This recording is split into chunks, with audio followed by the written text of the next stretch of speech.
I've got a better idea. Who wants to help me make something fun and healthy instead?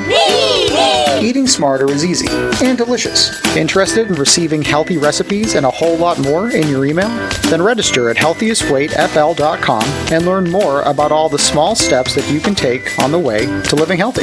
This message is sponsored by the Ounce of Prevention Fund of Florida, the Florida Department of Health, the Florida Association of Broadcasters, and this radio station. The National Championship Series plays here. Powered by Pepsi. WGSX Lynn in Panama City. 104.3 ESPN Northwest Florida. There's no need to fear. The Underdogs are here. The Afternoon Underdogs are on the air. What time is it? Live from the Slim Chicken Studio. 104.3 ESPN Northwest Florida. Welcome into the Afternoon Underdogs after a big weekend. You're listening to 104.3 ESPN Northwest Florida. I'm your producer/host, David Hayes. We've got Boston Tim in the building, old school riding along with us. And, man, feel bad for your Texas Longhorns, old school, but we're not going to start off with that. 850-215-6290 is the number to call. We're on the radio, 104.3, streaming live on Facebook and YouTube, and with our TV partner in Pensacola, blabtv.com. Make sure to like and share our Facebook page. Subscribe to the YouTube channel. We're also on Twitch, ESPN Northwest Florida. Download the new app and register. 104.3 ESPN Northwest Florida. Let's get things started with some trivia today, brought to you by MMG Merchant Management Group, the only local credit processing company in our area. They could eliminate your fees. Give them a call at 850-774-0664. The winner for the trivia question today is going to be getting a $25 digital gift card to the choice of one of the following restaurants: Maddie's La Casita, Off the Hook Bar and Grill, Paparazzi Gourmet Deli and Pizza, Simply Seafood, and Trigo's San Francisco Style Deli. The trivia question is, name the team with the longest winning streak currently when favored by 10 or more points. Name the team with the longest winning streak currently when favored by 10 or more in college football. 850-215-6290. Give us a call so we can help you win some great prizes to a local restaurant here in our area. Braves, how about it? If you're a Braves fan, you've got to be absolutely excited right now. Back-to-back walk-off wins for the Braves in that series against the Dodgers. We've got Game 3 coming up tomorrow at 4:08 for the first pitch. We will be on the air with you up until about 5:50.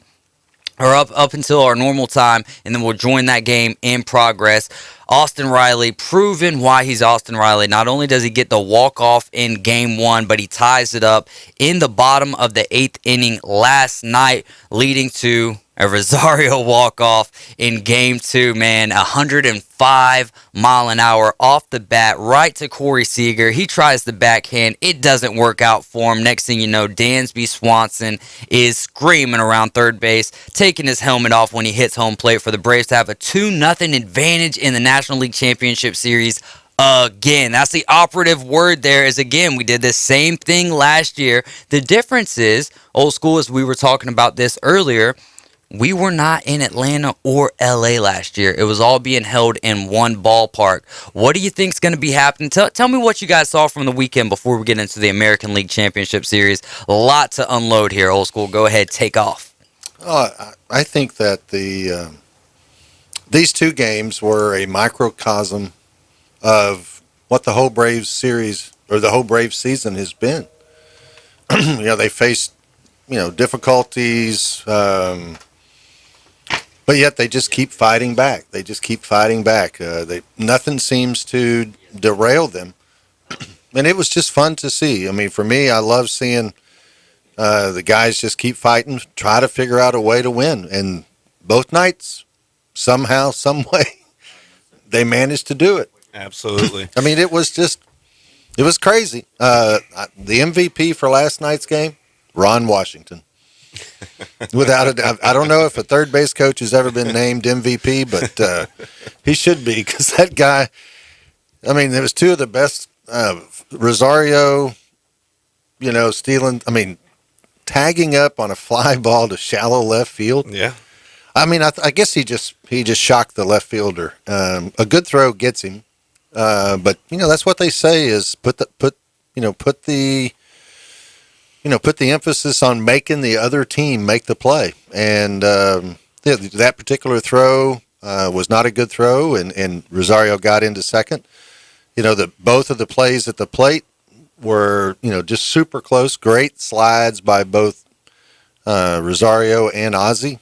It was just a fun night to be a baseball fan. It is really good baseball. It was just good baseball. And there's nothing I like better than seeing Scherzer walk off the field. Hey, absolutely. I love it. And, he said he was playing with a dead arm, but, it doesn't matter if your entire body's dead. It is the championship series, and you need to perform. You need to step up and perform, and unfortunately for him, he just didn't.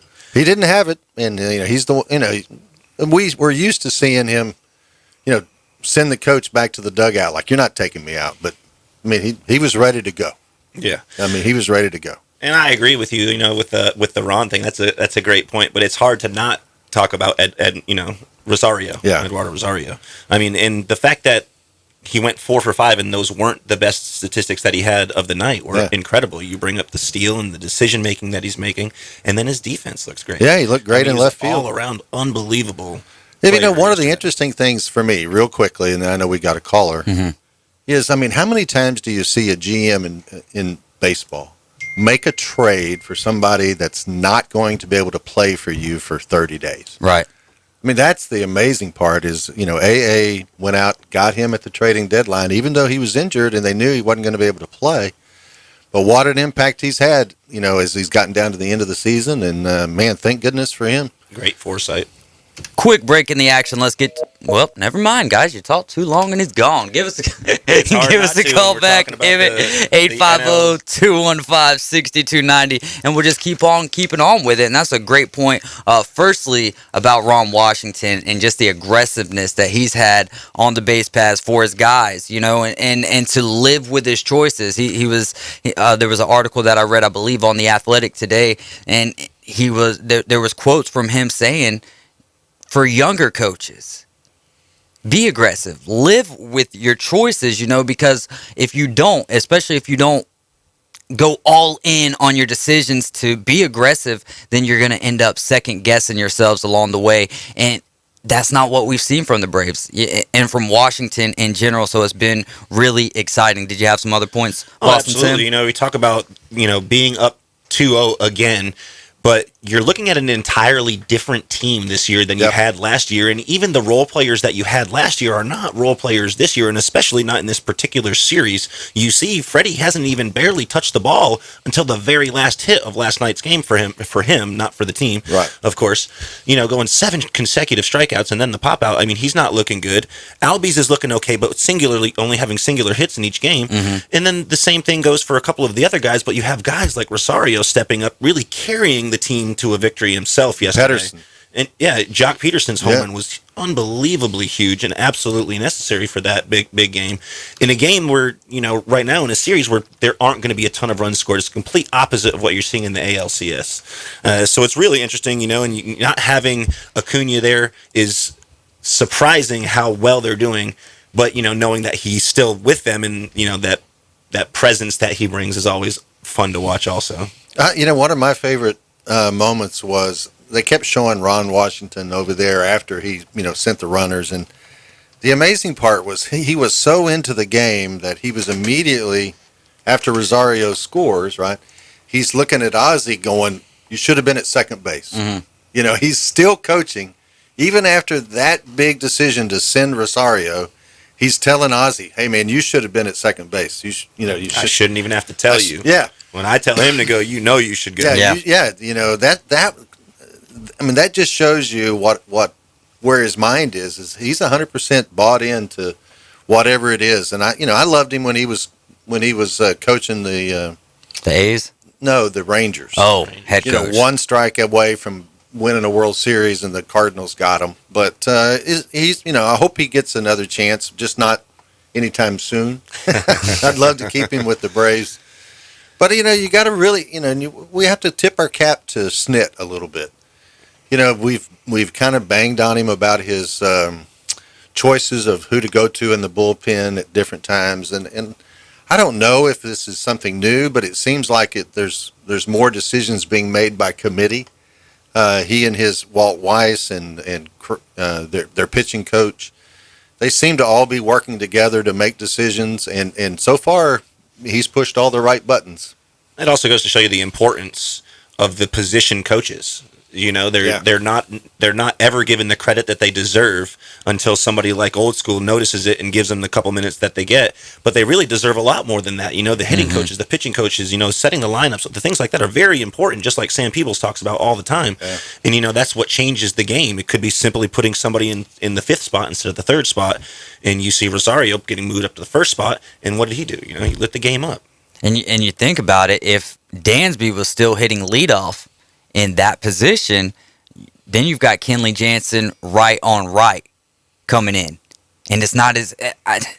Dansby does come in clutch. There's no doubt about it. But the game that Rosario had last night, right, having as many hits as the Dodgers did themselves, just perfect positioning, way to have the lineup set like that. And Old School, your point about the bullpen right there is huge, because that was one of the biggest question marks. And I really feel like Sam Peebles hit the nail, and we're giving Sam a lot of credit here, but he hit the nail on the head early on in the season when we had so many questions and so much turmoil around the bullpen of the Atlanta Braves. And he was saying, look, guys, the starting pitchers are barely getting 3 and 4 innings in. So we're having to eat these innings up with the bullpen, and the guys are just getting tired. And now we look at A.J. Minter, Tyler Matzik. The series that Tyler Matzik is having is absolutely ridiculous. How about Will Smith? We're not even talking about Will Smith at the point. He gets the win in last night's game. And I don't even think we touched on the first 2 batters of that game last night. Mookie Betts gets on base. Then comes Seager, and he hits a rocket.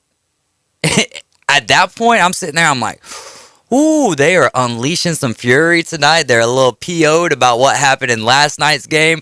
It might be a long night for the Atlanta Braves, but all of a sudden, Ian Anderson calms down just a bit and gets through 3. Old School, you had thoughts on Ian Anderson and his performance last night as well. Yeah, I mean, I'm a big fan of Ian. I think, what he's got big time stuff. But he struggled all year long with, the first inning. His ERA in the first inning is like 7. Right. After that, it's like 2 point something. Mm-hmm. I mean, but it's just been, his modus operandi this year is he struggled in the first inning. But again, what I liked about it is he came back in the 2nd inning and the 3rd inning and got big time pitches. A good strikeout there to finish the 3rd. It's just... some nights it's not your night, but you don't have to give in. And he didn't give in. I mean, he kept fighting, even though he didn't have his best stuff. He didn't have his location, but yet he kept fighting and got him through 3 to where at least they could get into the bullpen and manage it. Jacob Webb, man, big-time strikeout there with, guy on 3rd base with only 1 out. He gets the strikeout that he needed. It's huge. And, I got to tip my cap to A.J. Minter. I mean, I've blown him up all year long. And, I still get nervous every time he comes in. I got to go get the Tums every time he comes in, but he's gotten it done. So it's just exciting. Again, I just think it just shows so much of the character of this team. They went through so many challenges in the regular season with injuries, but yet they just never gave up. They just keep fighting. And, last night when Seager hit the 2-run home run, we're all like, oh, gosh. When Heredia misses the ball, you're like, oh, that's it. Chris Taylor on the double to put him up 4-2. Yeah, just so many times when the old Braves would have just rolled over and said, it's not our night, we'll get them in L.A. These guys didn't. They just kept fighting. And Austin Riley should run for governor. That's all I have to say. That's really exciting. Can you beat the Underdogs? All right, we're still looking for a trivia winner, 850-215-6290, and we've got room for 3 callers today. All we're going to be doing is the Bills at the Titans. You tell us the winner of that game and pick the score closest to the score. And with the winner, we'll win $25 to Barbaritos and $25 to but that boot store. That's $50. All you got to do is pick the right games. Trivia 850-215-6290. Got a great question for you. Name the team with the longest winning streak currently when favored by 10 or more in college football. All right, Boston Tim, your guys' 1-1 series right there. That first game was going back and forth, and in the second game, the Boston Red Sox erupted in the first 2 innings. Tell me what's going on in the American League Championship Series. Well, it's exciting, as we all expected it to be. We thought there'd be a lot of offense, as we've seen so far. And, like we talked about in the first game, it was back and forth. It looked really good. Both teams looked exciting on offense, obviously. But we stalled off in the end of the game like we have throughout the second half of the season since the All-Star break, and especially in late September when we really needed to push. We were really struggling in the second half of the baseball games, and it's just unfortunate, and we saw it in the first game. But, again, we can put the ball on bat, and we saw that on Saturday, breaking records for the first time in history. One team hitting 2 grand slams in one game in the postseason. And we had a lefty and a righty hitting it. JD, of course, in the first, and then Raffy Big Stick Defers hit that huge one right after in the second, which really opened it up and gave us the opportunity to kind of sit back and relax a little bit until the guys from Houston kind of picked it up later on there and put 4 or 5 on up against us. But, it looks good for us to be able to split with them in Houston because we have the opportunity with the format that they have in the ALCS and NLDS where you get 3 home games now for us. So that's really huge. Now, if we can get 2 of those, I think we have a great opportunity to make it to the World Series. But it really is the stretch right now that is most pertinent for us because this is when we have to get 2 out of the 3 wins. No doubt. What do you think, Old School? Well, the thing that and we talked about this last week or before the series started is one of the things that makes the ALCS so interesting this year is the ballparks in which it's being played. Minute Maid has a short porch in left field. It's kind of got an odd layout, so to speak. So it's a hitter's ballpark. And then they go to Fenway, and Fenway's got the monster. But the difference is Fenway's got some cavernous areas that the outfielders have to cover. Right. So even though it's got the short porch, it's got the monster in left field, there's some other areas that really calls into play your defensive abilities in the outfield. Yeah, the notch in left center. Yeah, so there's all these different kind of things. I just think that's really, I think both of the ballparks, the intricacies of these ballparks are going to play a part in the final outcome of who comes out of the ALCS. I was glad to see Boston's bats come to life early, put the pressure on Houston, but Houston's they're really talented, and man, they are never out of a game, so you can never really ease up.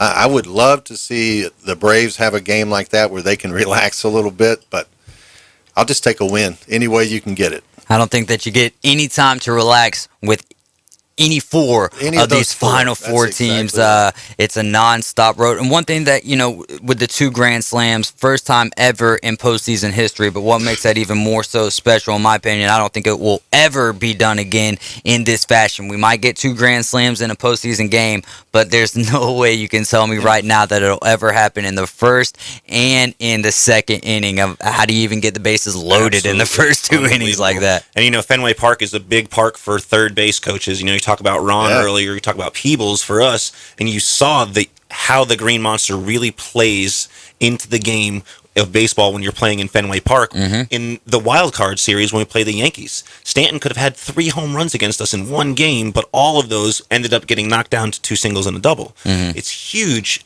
how you play that and how the coach tells you to play after you've hit the ball and hit the monster, or where you're going to throw the ball to a cutoff or go all the way home, depending on what the situation is. It's really, really an interesting park to play in, and I'm excited for the series to continue. We still got a lot to go here on the Afternoon Underdogs. We've got the Braves tomorrow at 4:08, but we will join that game in progress right after the Afternoon Underdogs. Still a lot of NFL, a lot of college football, a lot of NASCAR to talk with you. You're listening to the Afternoon Underdogs. We'll be right back on 104.3 ESPN Northwest Florida.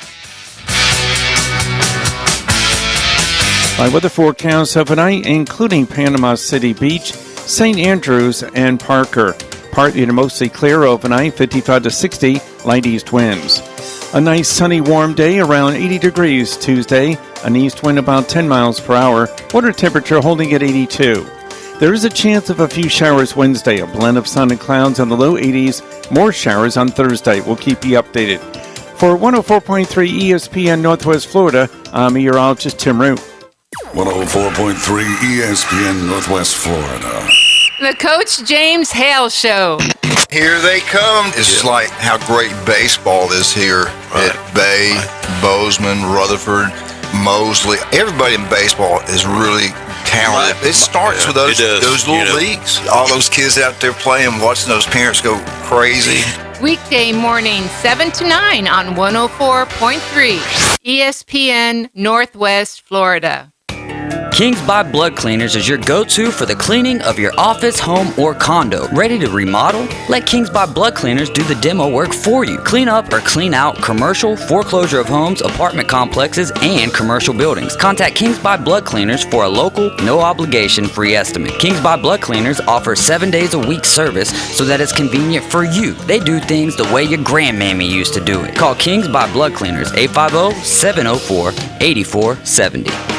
Are you ready for some football? So are the folks at That Boot Store. They have the latest in Western outfits, along with brand names like Wolverine, Timberland Pro, and many others, including Ariat and Old Western for kids. That Boot Store loves the Noles, the Gators, the Tigers, the Bulldogs, and Joe's favorite, Roll Tide. That Boot Store, your team's favorite Western shop, next to Billboard Kia on 15th Street. Open Tuesday to Thursday, 9 to 5, Friday and Saturday, 9 to 5:30. Remember what Joe always said, keep Jesus in your heart every day. I'm Matt Glover with Aero Pest Service, and we are your family-owned and operated pest control company in Bay County since 1977. With the cooler season upon us, now is the time to be attacking those unsightly weeds that have been taking over your lawn all season long. We can design a specific program to help your lawn become and look its very best.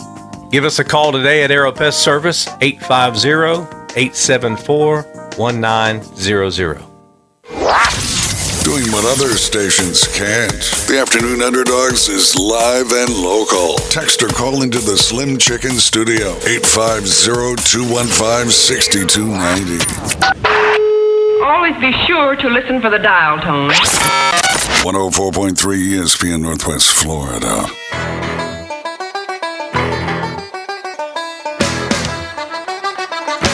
And we're back. You're listening to the Afternoon Underdogs right here on 104.3 ESPN Northwest Florida, 850-215-6290. Still taking calls for trivia.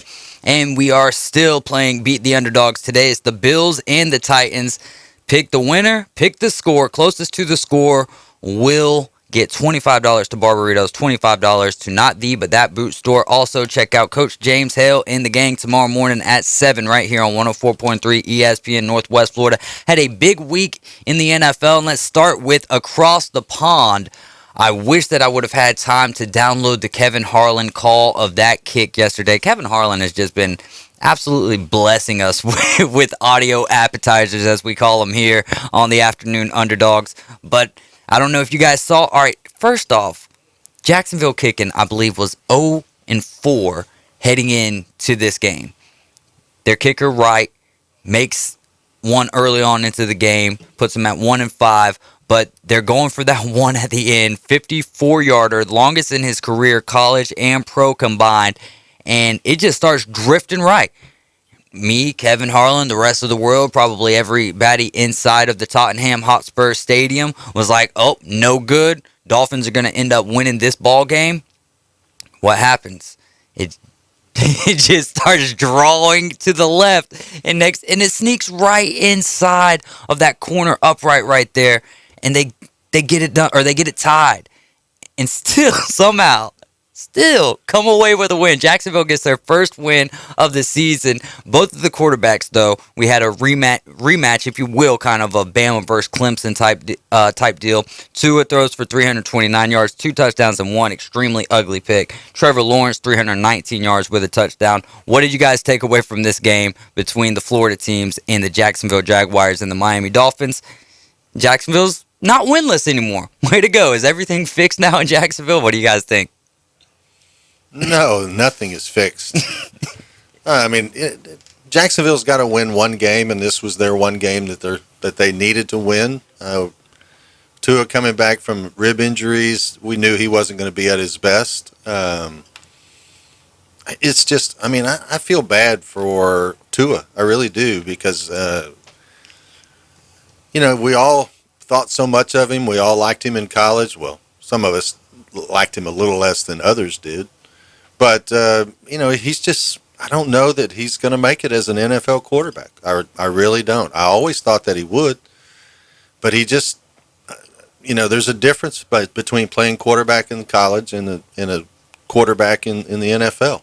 And so far, he has not exhibited the ability to do that. I'm going to hang off on the rebuttal to that one till later because I've got to end some of the overreactions. Because I do think that people are overreacting on that. How does a quarterback throw 320? Neither here nor there. We'll get into that later, old school. But a lot of fans are holding that sentiment. And there's nothing wrong with it. I mean, hey, if he doesn't look like he's working out, we'll find out about it. What did you take away from this game, Boston Tim? I mean, I'm absolutely with you. We know that both teams are not changed whatsoever outside of maybe the exhaustion from flying. Outside of that, they are who we thought they were. You know what I'm saying? We've heard that many times before. And unfortunately, it is what it is. They didn't look good on either side of the ball outside of a couple. Maybe J-Rob had a couple of things there that looked pretty decent, but overall, just not impressive. And like you said, Tua can't stay healthy. Lawrence, I said it before the season started, and I'm going to continue on with it. He's not on a team where he's going to be nearly as productive as anybody thinks he was going to be just because he had the college career that he had. He's just not going to do that in the NFL, and especially not with the Jaguars. Outside of his team, though, just strictly looking at him yesterday in kind of a weekend defense for the Miami Dolphins yesterday, missing two of their top cornerbacks. But there was flashes that I saw from him yesterday and some throughout the season that leads me to believe, because I was on your side or in the same thinking of I don't think Trevor Lawrence is really going to pan out at the National Football League level. Now I'm starting to see things where I think that he has the talent to do it, but exactly what Tim's saying, the team that he's surrounded by, it's almost going to be like being a quarterback for the New York Jets, where you could have had promise, but the organization did not build around you. Yeah, it's just tough. And then the entire game in itself, it's rough when the kicker is the best player in the game.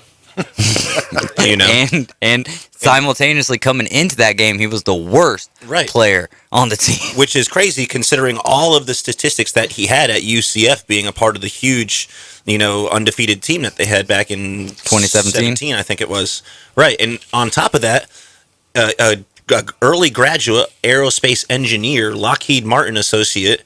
The kid is he's right smart. On the edge of being a genius. I would assume. So he made that ball hook like that. That was mental fortitude. It's called physics. He had it figured out well before.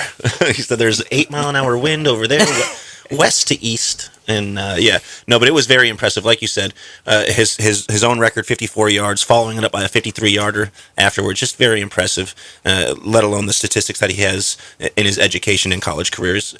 Unfortunate that, like I said, though, the kicker is probably the MVP of that game. All right, I really want to get into this Cowboys-Patriots game, but we've only got about 2.5 more minutes here in this segment. Perfect, that's all we need. No.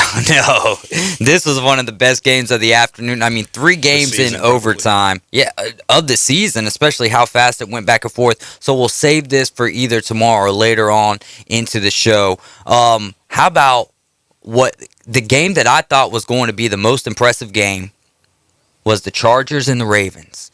And it was one of the top 3 least impressive games. Are the Ravens the team to beat this? I mean, I know we've seen a lot from the Cardinals, a lot from the Bills, but the Raiders, the Ravens, if not for an overtime loss to the Raiders, would be sitting undefeated as well right here. Do people need to really start taking the Ravens more seriously than they already do? I think they absolutely do.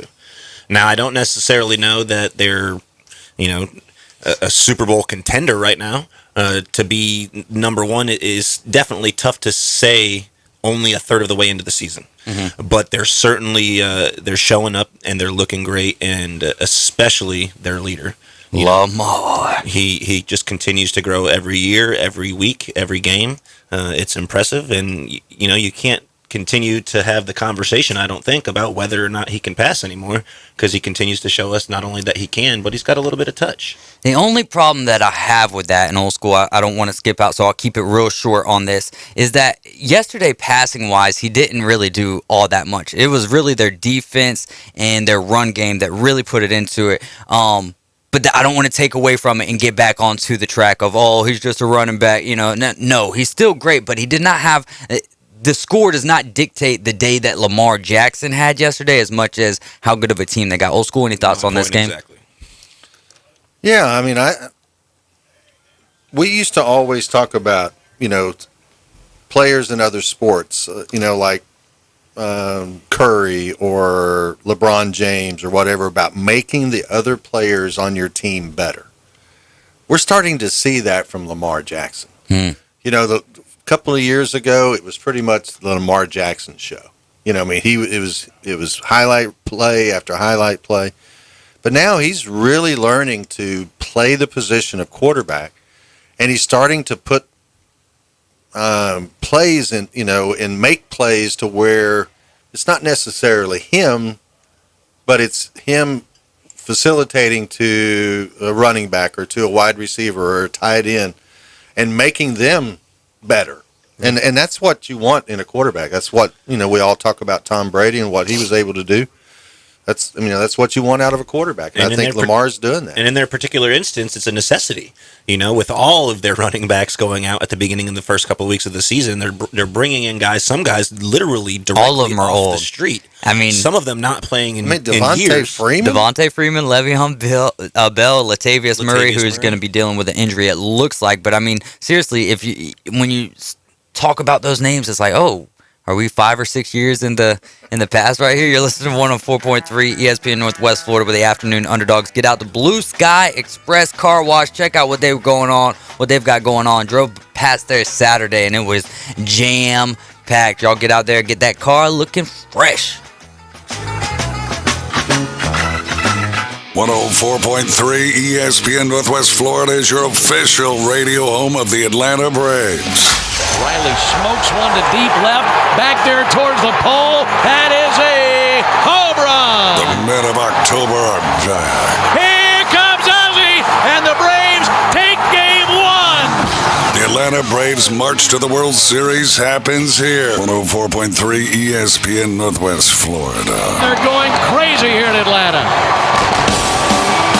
It isn't easy following your own path. Being different requires great confidence. Bill Bird Kia invites you to stop by and see why everyone is talking about the 2022 Kia Soul. You can take a test drive and cruise in confidence. Right now, you can get $750 cash back on the purchase of a new 2022 Kia Soul. You'll get all-around good looks with an off-road inspired balance of comfort, style, and technology. The 2022 Kia Soul is a marvel of adaptability. It's peace of mind you can trust. Your local community dealer, Bill Bird Kia, is the home of that 20-year, 200,000-mile warranty. Stop by and see us at 2435 East 15th Street or anytime at BillBirdKia.com. We make car buying easy, and you'll enjoy the way we do business. Cashback offer from KMA on the purchase of a new 2022 Kia Soul for well-qualified buyers. Cannot be combined with finance or lease offers from KMS. See dealer for complete program details. The 20-year, 200,000-mile warranty is a Bill Bird Kia warranty. Must take delivery from dealer stock through 11/1/21. Barbaritos has been committed to serving farm fresh food since February 20th, 2000. For starters, Barbaritos food is made with love, straight from the heart. Every morning we begin preparing our food from scratch, from chopping fresh tomatoes for sauces to mashing fresh avocados for guacamole. Barbaritos cares about food. From serving char-grilled grass-fed beef as well as hormone-free chicken breasts to the amazing tofu for our vegan friends.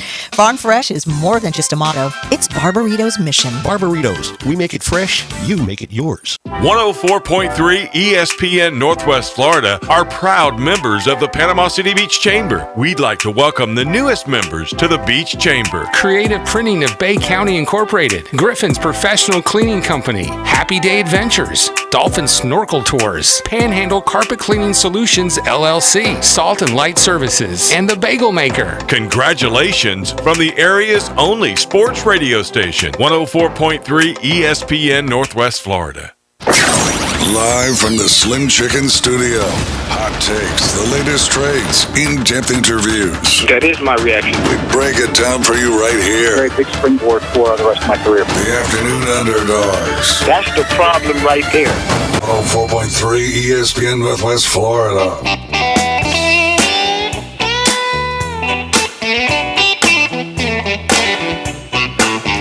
You are with the Afternoon Underdogs on 104.3 ESPN Northwest Florida. You got to listen to this station to win some cash. Listen for the code word at 8:45 in the morning, 12:45, 4:45 in the afternoon. Take the code word, hit the website, ESPNPC.com or the ESPN Northwest Florida app. Enter the code word there for your chance to win $1,000 in cash. Now let's get to Dr. Tom, who's got the latest in NASCAR with us. Dr. Tom, how is it going? Hey, David, good to hear you, and hello, guys. Boy, what a great race yesterday.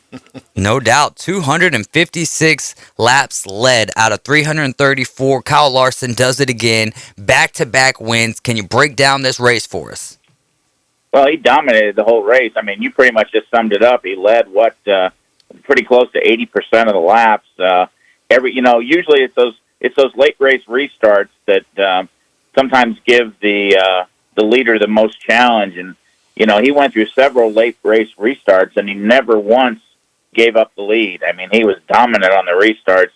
Obviously had a great car. William Byron, his teammate, had a great car, just wasn't quite. I mean, they were within a margin of each other at times, but Larson has a little more experience than Byron too, and I had to give him that. But if you're a Hendrick fan, you got to be real happy because you got a bunch of young guys in that Hendrick stable today. They're going to be around for quite some time, and they're going to be a dominant force for years to come.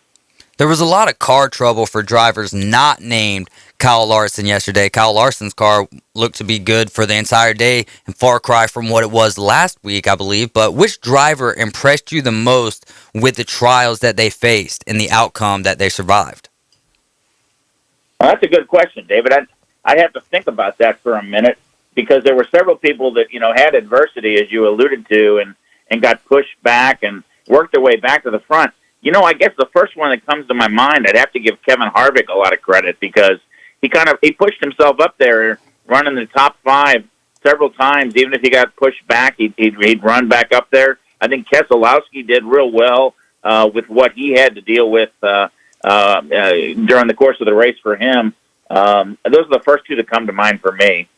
Yeah, and Chase Elliott had a lot that he was dealing with, and Denny Hamlin as well. Chase Elliott ended up at 7th there, and Denny Hamlin, number 11. I don't remember quite what it was that they were dealing with, but for me, the more impressive one, from what I remember from reading earlier, was Chase Elliott's there.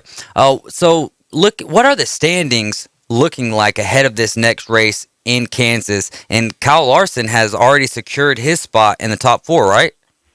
That's correct. He's guaranteed into the championship 4, and he was anyway basically on points. I think I've mentioned that in the previous shows. He pretty much had so many bonus points that even if he didn't win one of the 3 races, he was likely to be the 4th person to go through on points. Now it's not an issue. He's a guaranteed spot. Blaney has moved himself up in the 2nd. I've mentioned him for quite some time with you guys and told him that I really felt that if there's ever a Penske driver that's going to make it into that final 4, I think Blaney's got the best shot. And then right now, you're going to have a 3-way race for that 4th spot, as I see it. You're going to have Hamlin and Kyle Busch. You're within a point of each other, I think. And then you got Chase Elliott, who's about 6, 7, 8 points. I think he's 8 points back. And those 3 guys are going to be fighting for those last 2 spots, unless you get an unusual winner. If Joey Logano and Keselowski and Truex have got themselves at such a point disadvantage now, with only 2 races left before the cutoff, that they almost have to get a win, especially Truex and Logano. The only way they will advance is with a win. And a win for one of those outliers changes the whole picture for everybody. Man. So which of those, the 4 that with Elliott, Keselowski, Truex, and Logano, those guys that are kind of on the bubble there that you just mentioned, which of those 4 have the best shot at the next race in Kansas?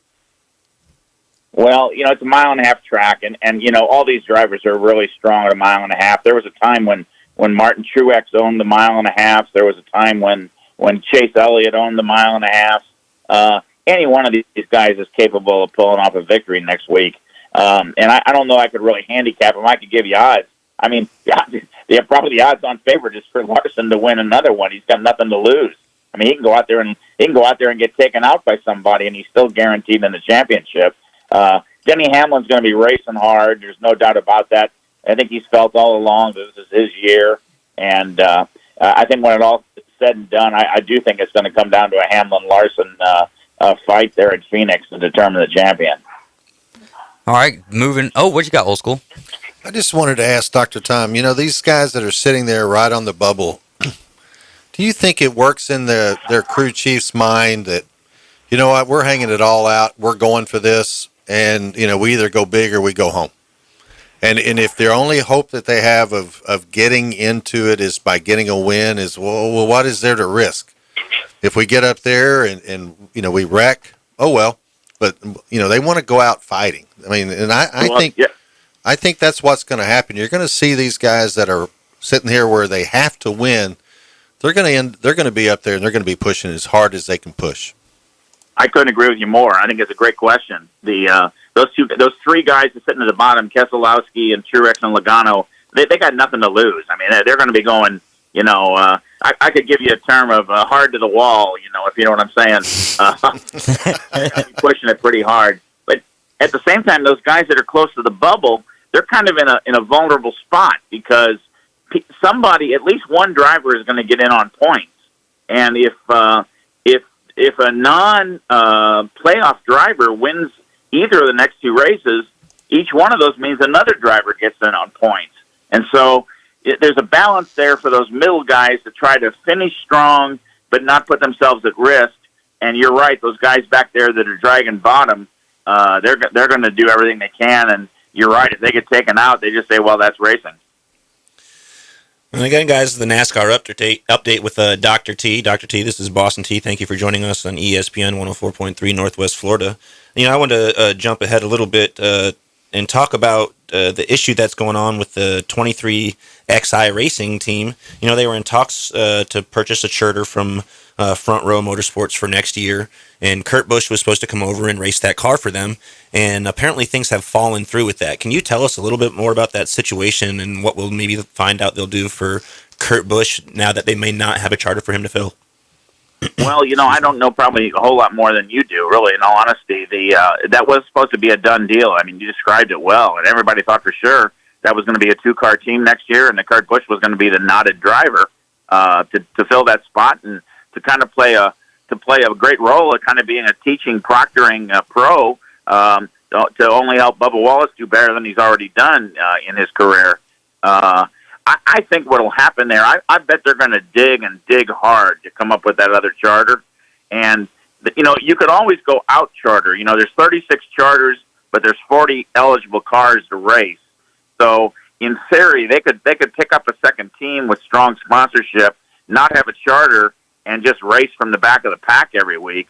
And with some good performance, point their way up into the sequence of drivers. So, it does throw a big wrench into the works, so I agree with you on that.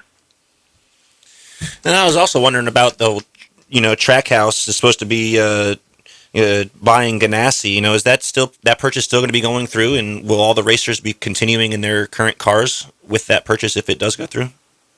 Yeah, that's my understanding. Now, the Chase Briscoe in the 42 will transfer over, but the second driver for that car, to my knowledge, has not been filled yet. And, there's a lot of speculation out there. I guess the top driver that isn't picked up, I'm sorry, it's Ross Chastain in the 42 that'll transfer with them. Right, Ross. Those two guys confused. But the second driver, I don't think, has been named for that team. And Matt DiBenedetto, I mean, you guys got to give him a lot of credit. I mean, he has really put together a couple of strong seasons. He's contended for a couple of close shots at victories. He's ran in the top 10 quite frequently. He's always in the top 12 or 15, and he's going to be without a ride at the end of the season. So there's still that silly season yet to go where somebody's going to pick up different rides as it all the cards all settle. And a lot of times that doesn't happen until the off season, just like baseball, football, hockey, anything else. Dr. Tom, do we still have Xfinity races going on? Oh, sure, definitely. What was Still have it. If the Xfinity will go right down to the weekend at Phoenix with their championship. You still have 8 drivers in contention there. John Hunter Nemechek picked up a win this weekend in the Xfinity Series. He's not even a regular Xfinity driver. He shows up once in a while. He's a truck points leader, and he took a victory this weekend. So it's going to leave a pretty open point race. I think you have AJ Allmendinger up there. You've got Allgaier up there. Of course, Austin Cindric is up there. Just to name a few. I mean, those are the 3 that I just mentioned are almost, in my mind, kind of shoe-ins into the final. Noah Gragson would be another one. Justin Haley. Any one of those guys has a good shot at making into their Final Four. You know, the Phoenix weekend is the Final 4 guys in the championship for each of the divisions, starting with the trucks and then Xfinity and then the Cup. Man, do you have a favorite that you want to win the Xfinity Series? The Xfinity Series. Oh, boy. Well, you know, Austin Cindric won it last year. I think he's a great driver. Of course, he's going to Cup next season driving the number 2 car that Keselowski's been driving with the Penske team. I'd love to see AJ Allmendinger pull off a championship, though. He's a very talented guy. He's a road course master. He's a former IndyCar driver. You know, he's hung around. He's hung in there. He drove Cup for a long time and had to take kind of a step backwards and back down into Xfinity. And he's really dominated Xfinity. He's been, you know, one of the top 3 drivers in that series since he's kind of fallen back to the AAA club, as I'd like to say. You know, I'd love to see Allmendinger pull it out. I'd be happy if Cindric pulled it out. You know, and there's always, you know, that's such a great feeder system. There's so much talent that works its way up from, first of all, the ARCA Menard series up to the Truck Series next, up to the Xfinity Series after that. And so the cream keeps rising to the top. And, you know, you're going to see, you continue to see those guys that are in those lower division series do well and move up to the next series and then do well and move up to the Cup Series. If you're a NASCAR fan, you cannot ask for any more than that. Dr. Tom, thank you so much for breaking down the race in Texas. Look forward to Kansas and talking to you next Monday. Always a pleasure, guys. Thanks a lot. Thank you so much. All right, we got you covered on NASCAR. Dan Patrick will get you covered after Coach James Hale, Monday through Friday, 9 a.m. We're going to be right back with Defend Your Stance. By weather forecasts overnight, including Panama City Beach, St. Andrews, and Parker. Partly to mostly clear overnight, 55 to 60, light east winds.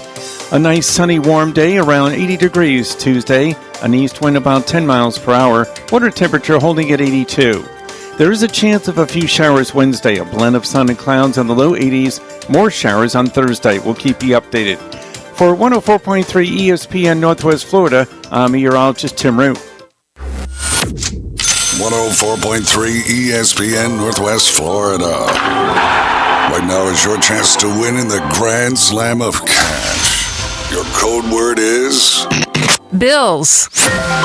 Enter the code word at ESPNPC.com or play on the ESPN Northwest Florida app. 2 ways to play this national contest. I just won $1,000 in cash. 104.3 ESPN Northwest Florida. Beef O'Brady's 2 for $20.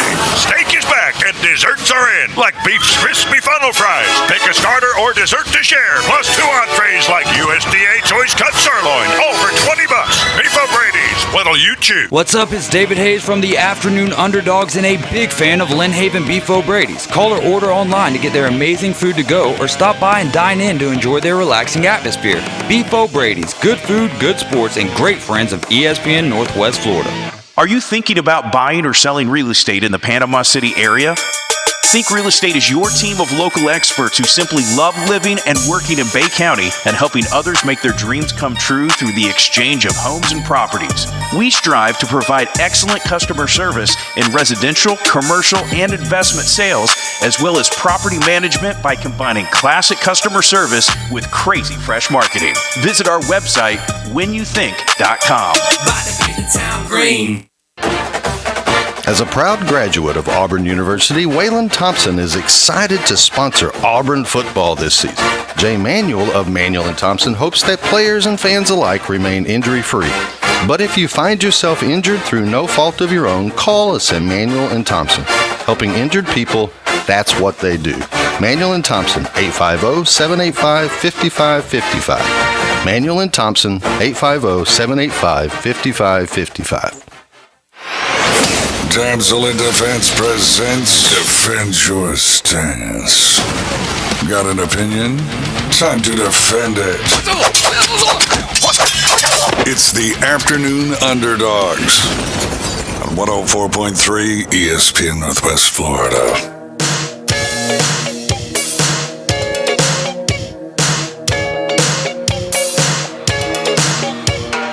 What's up? You're riding with the Afternoon Underdogs on 104.3 ESPN Northwest Florida. Boston 10, we've got some big things happening over there at your place of employment. Pineapple, well, this as well, but P-Dubs, Pineapple Willies, tell us what happens there and how people can eat for free in a sense. Oh, man, things are always happening at Pineapple Willies. For one thing, you know, it's lively. We just finished up the whole beach cleanup thing, which we're working on setting up another 15 or 16-week beach cleanup next year. It'll be every Saturday throughout this spring and summer. We'd love to have you join us for that. But for right now, football season, of course, we have all of the sports packages at Pineapple Willie's in both the main restaurant and the pier bar, which is the sports bar setup. You know, more than 20 70-inch flat screen TVs to watch all the games possible. And, of course, we do $20 buckets of beers for craft domestic or imports, and then we do half-off appetizers, so come check us out. And, of course, if you let them know that you heard that from Boston T and you check them out during the Auburn football games, you can have a free appetizer or anything on the menu. Ooh-wee, so go check them out. Auburn will be off this weekend, so we won't have a game for you this weekend to go get you a free appetizer, but go up there, see Boston Tim anyways. It'll and still get be you half off for you. Half off and a bucket of beer for $20. Not too shabby if I do say so myself, and we've got a chance for you to win $25 to one of the following restaurants: Maddie's La Casita, Off the Hook Bar and Grill, Paparazzi Gourmet Deli and Pizza, Simply Seafood, and Trigos. All you got to do is name the team with the longest win streak currently in college football when they are favored by 10 or more. I'll give you a hint, they're in the SEC. So I just whittled your odds down tremendously there. Give us a holler, 850-215-6290. Now let's get to Defend Your Stance. They were here in Panama City Beach this weekend. This last weekend, had a great show. They'll be in Jacksonville for the gun show next week. Defend Your Stance, sponsored by Emerald Coast Damsel, Independent Damsel Pro for Damsel in Defense. I pity the fool who doesn't use our tool. Let's get into question number 1. Is Dak the truth this year? Old school. Yeah, he is definitely the truth. You can't ask more of a quarterback than what Dak has done for the Cowboys this year. He's really grown into the position. He's not just running around being athletic like he used to be, but instead he's really orchestrating an offense that Kellen Moore is just. I mean, this offense is impressive, and Dak is running it to a T. So I'm a little concerned about the fact that he walked off limping. I haven't heard any updates on his health, but I'm a little bit concerned about that for the next few weeks. But he sure played well every game this season so far. He hasn't really had a down game, so he's definitely the truth. The Cowboys are optimistic that Dak Prescott plays in Week 8 against the Vikings. It's dealing with his calf, a little calf strain issue there. Let's get to Emmett on the phone lines who wants to play trivia with us, no doubt. The question for today is, let me get to it here. Name the team with the longest winning streak currently in college football when favored by 10 or more. Emmett, what do you got? I know it's not going to be the right answer, but it's the damn closest answer you can come to, and I'm thinking Alabama. Oh, that is actually who it was until they lost to Texas A&M. Their streak was at 80. The team I'm looking for is at 38 games currently. Thank you so much for the call, Emmett. You bet you, Ben. Absolutely. All right. Northwest Florida, 104.3 ESPN is what you're listening to right here, riding with the Afternoon Underdogs. Boston Tim, is Dak the truth? Give us a call for trivia, 850-215-6290. If you think you know the answer, we've already eliminated one SEC team. There's only 13 left. Oklahoma and Texas do not count at this point in time. Boston Tim, is Dak the truth? I mean, I think he is, and like old school said, he's finally playing a smarter, more well-rounded game. He's not taking the hits. The offensive line is protecting him. He's only had 8 sacks this year. Unfortunately, he has fumbled the ball 6 times. So outside of that, though, I think he's looking great. He's got 16 touchdown passes with 4 interceptions, 75%, or just under 75% passer completing at 74.3, I think it is. He's looking probably the best we've seen him look since college. And the fact that he's not having the overwhelming games and where he has to take over and do it by himself and break free of the pocket and take rushes and unnecessary hits or late decisions on sliding and things like that are really making the difference. And I think the reason that he has that, one, is the offensive line, but also that Zeke is finally stepping up. And we see that when Dak Prescott gets to throw for less than 275 yards and Zeke rushes for 60 or more, that they've won 90% of those games.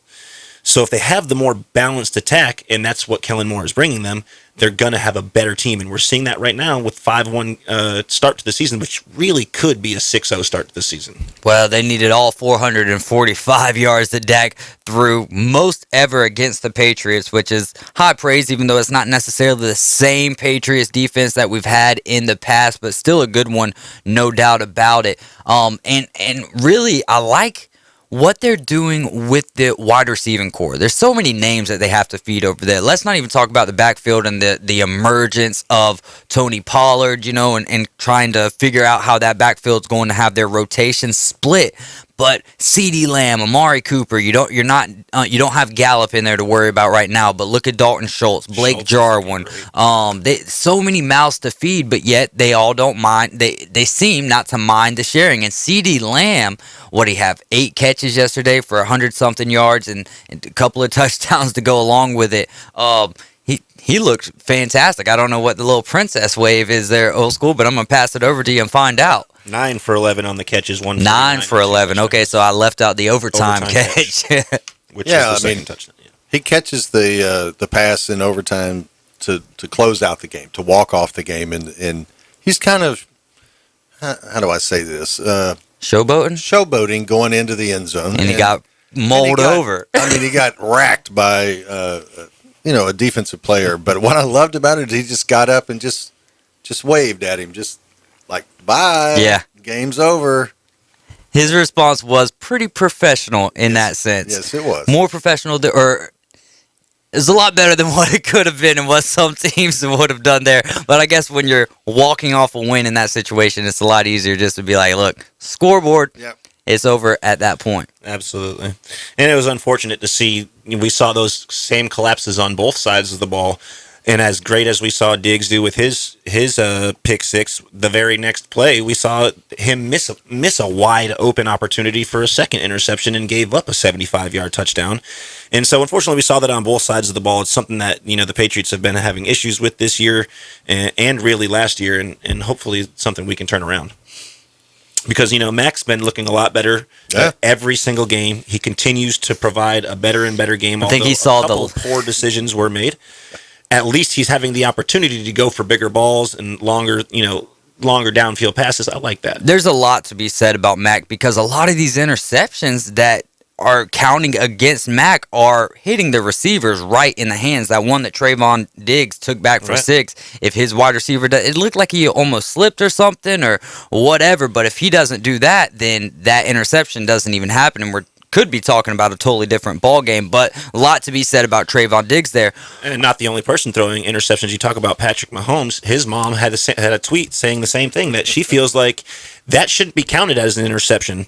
If it goes off the receiver's hands, it should be counted as a fumble or towards somebody else's stats. Ooh. Now, that may just be a mother trying to pad her son's stats, There's but I can something understand there. her perspective on that. What do you think about that? There's something there for sure. But what about the second one that he threw where he looked like Jameis Winston throwing the one to Marquez Gallo? That was 100% on you. But what I want to say on Mac before we get, I would love to dive into that though, is he had to see the light like 2 times yesterday. He got hit so hard, man. I feel bad for him behind that offensive line at sometimes. Old School, what do you got? Yeah, I was going to say, I'm sure Mac Jones had nightmares last night. Randy Gregory coming at him. I mean, that's a big man that just trounces you. I mean, that's, but he stood in there and took it. You know, took it like a man. Took it like a man, but man, that's a big one. Dude.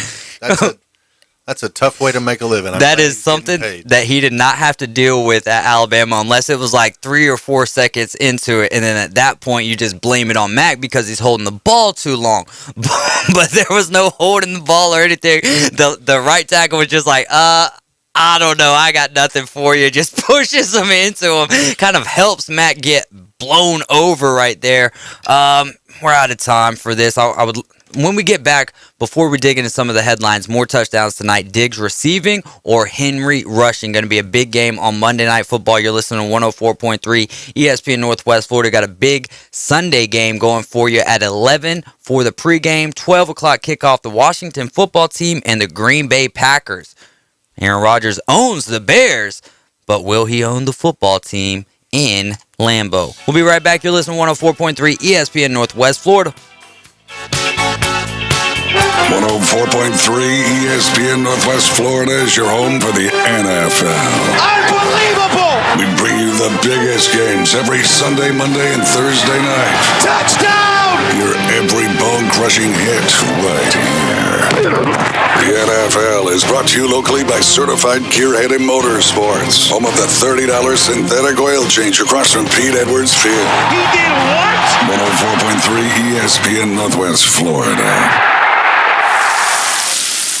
We know that juicy, cheesy, grilled to perfection burger sounds amazing, but it does sound like something is missing. Pepsi, baby! The yin to this burger's yang. Burgers and Pepsi go together like burgers and Pepsi. This perfect blending of flavors makes every bite of lettuce, every sesame seed on the bun, and every sip of that crisp, refreshing, ice-cold cola a journey to Foodtopia. Burgers, better with Pepsi. That's what I like. Is that the sound of an ooey gooey, cheesy, crunchy slice of P-I-Z-Z-A? Obviously. But as good as that sounds, we think it can get even better. Oh yeah, that's the sound of a freshly opened fizz-filled Pepsi. The only thing that can take this flavor medley of crunchy dough, mouth-watering cheese, and savory sauce to the next level. How about another bite? Pepsi and pizza sound like a match made in heaven and taste even better. Pizza, better with Pepsi. That's what I like. Have you ever thought about flying an airplane? It's not as difficult as you may think. Simply call Island Air Express. They are a family-oriented flight school who cares about the student pilot progression and more of a one-on-one flight training school. Island Air Express can help you celebrate your birthday by taking you on a birthday flight. Let Island Air Express show you the world from a different view by taking you and your family across beautiful Panama City Beach. Call Island Air Express at 850-814-6407 or visit their website at islandairexpress.com. Impact Promotions, along with Parkway Tire, brings you Beatdown at the Beach 21. Live MMA action and Halloween party Saturday, October 30th at Laketown Wharf. Ringside VIP tables available. To reserve your VIP table, call 691-9650. You don't want to miss this night of live MMA action. Call 691-9650 for tickets. Beatdown at the Beach 21. Sponsored by Flooring Solutions and Advantage Refrigeration and Air Conditioning. Your local independent American Standard heating and air conditioning dealer. Your exclusive home for Auburn Tiger football. Powered by Pepsi. WGSX Lynn Haven, Panama City. 104.3 ESPN Northwest Florida. When you want a big-time sports show, tune in for the Afternoon Underdogs. I'm going to send you up against the best. Weekdays from 4 till 6. Negative, Ghost Rider. Live from the Slim Chicken Studio. The need for speed. 104.3 ESPN Northwest Florida.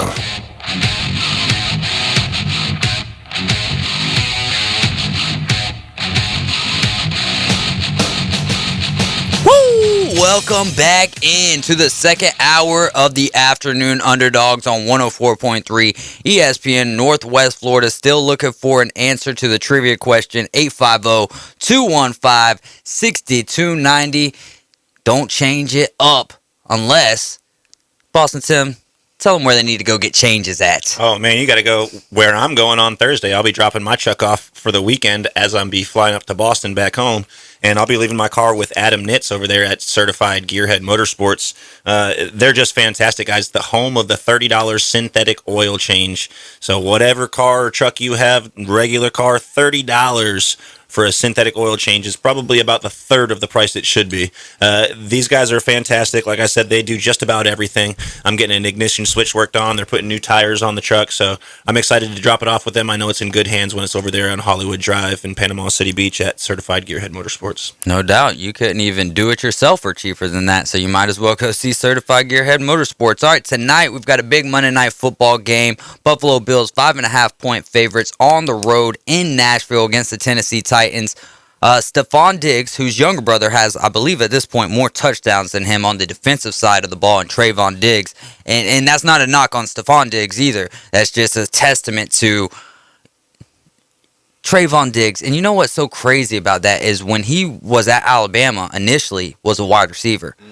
Almost cried when Nick Saban tried to turn him over to a cornerback. Then he talked to his brother, Stephon Diggs, and he was like, look, I know you can do this. And look at it now. I mean, he's becoming a force in the NFL to this point. 7 interceptions, 6 games. Very impressive. Couple of touchdowns to go along with that. But Stephon Diggs, will he have more receiving touchdowns than Derrick Henry has rushing touchdowns? What do you think, Old School? I think this game is going to be won in the trenches. I think that, Buffalo's defense is very good against the run, and that is the strength of Tennessee. It's going to be fun to see who's able to impart their will, I guess is the correct term. The offensive line for the Titans versus the Bills defensive line. But sometimes these kind of games, it's when they're that focused on a running game. It could be a play. Julio could have an appearance tonight and catch a big pass. To me, I think that it's going to come down to just the ability of the quarterbacks. You got Josh Allen is just a young stud, and then you got the wiser, more underappreciated Tannehill, and Tannehill has played big at certain times, so this will be an opportunity for him to step up and make a difference. I think when you said Tannehill right there, it kind of reminded me of Outer Banks. I think it's an absolute necessity, really, that Tannehill steps up. You know what I mean? Because we see that, like in seasons like the last couple, when he's playing well, the team looks fantastic. The team plays well. The record looks great. But when he's not, like this particular season, he's not starting off strong. You can see the similarities between these two quarterbacks, right? These guys are Josh Allen, 114 out of 183, 1,370 yards, right? 110 for 173, 1,250 yards, only 100 passing yards difference. But you see the difference with Allen is he's 12-2 in touchdown to interception ratio, where it's half that. 6-3 for Tannehill. So you really need him to be giving up the same amount of offense that Henry is providing and making it a more well-balanced offense so that way they can produce like they have in the past. They're just not doing that right now. They're overly relying on Henry, as they always do. And you look at the difference between the running backs. Singletary, 55 rushes this year, 150 for Tannehill. For Henry, excuse me. One of the things about that is... kind of an anomaly is that Derrick Henry, they don't really start feeding Derrick Henry, if you will, till about after week 8, 9, or 10, and then it just goes into crazy mode, and it's like nonstop feed the halfback. With Tannehill, though, one of the things that he hasn't had consistently this year has been wide receivers. He's been having to find guys like Chester Rogers and Josh Reynolds, who's now injured and stuff. So now he'll finally have Julio Jones and possibly A.J. Brown, who could be out with the illness tonight. So that's definitely something to monitor there. And I think it's just kind of changed their game plan where they had to run the ball even more so, especially down in the red zone area, which is where you want to be running it. But sometimes that play action, especially with Julio over the top, and just to be the decoy there and hit somebody on a little flat or something could work out tremendously. So Diggs reception touchdowns or Henry rushing touchdowns? Who has more? Henry has more rushing touchdowns. Yeah, absolutely. I don't think it's even close. Simultaneous, we all agree. I mean, yeah, and you're looking at Diggs only has one this year. Yeah. I was trying to figure Henry's out got 7. a way to come up with the most comparable question that we possibly could, because they're kind of polarizing opposites here as far as how their offenses are run and how they score the ball. And I think it comes down again to what Old School said. It's going to be the quarterbacks because they're substantially closer than what we imagine. People actually think. It only comes down to the success of the touchdowns and things like that, or lack of success as far as interceptions go. Some of the headlines. Oh, go ahead, Old School. No, I was just going to say, it's easy for people to get wowed by Josh Allen. Yeah.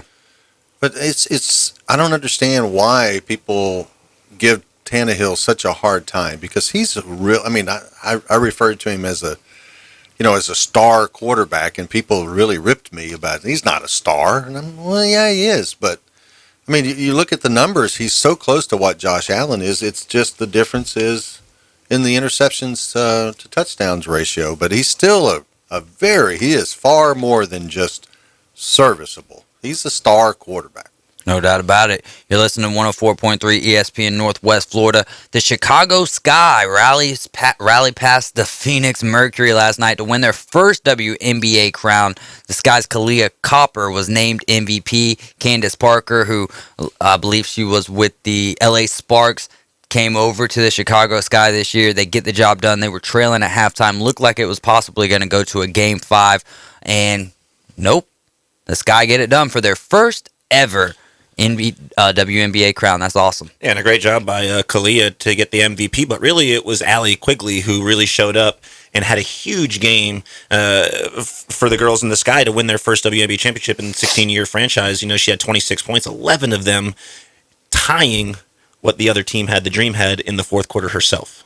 So they outscored them 26-11. They came into the fourth quarter down by 9 points. They rallied, they played strong, and they won by almost 9. So a great victory for them, not only for the girls to be able to beat a team with Diana Taurasi and Brittany Griner on the other side, who almost had 30 points. She had 28 to lead the entire game.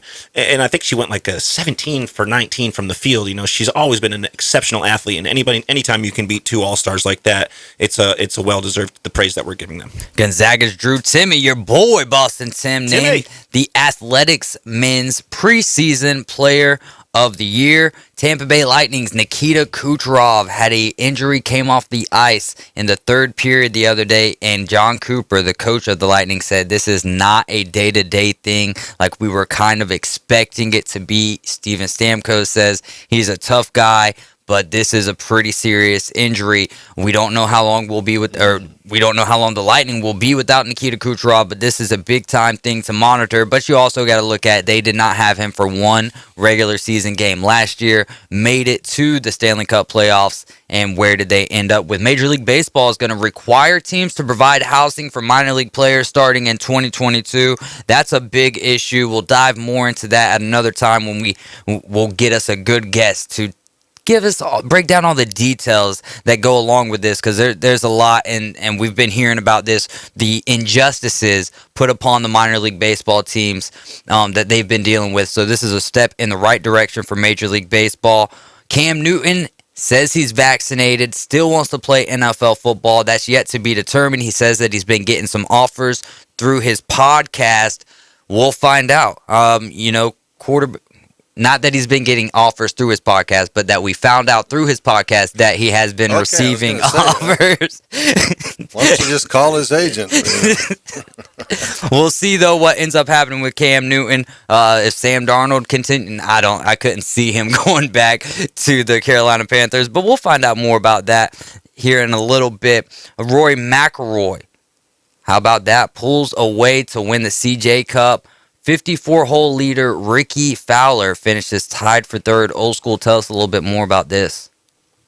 Well, it's big for Rory to win, but But it's even bigger for Ricky Fowler to make an appearance because, he has fallen off the map. And he went from being in the top 10 in the world down to 150-something in the world. Went through a bunch of swing changes, kind of got lost in the middle of all of it. But now he's kind of doing the Jordan Spieth thing, working his way back. And it's just good. He's one of the most popular players on the tour, so it's big for the tour to have Ricky Fowler back into the mix, and hopefully he can keep that going. Yeah, it was really nice to see.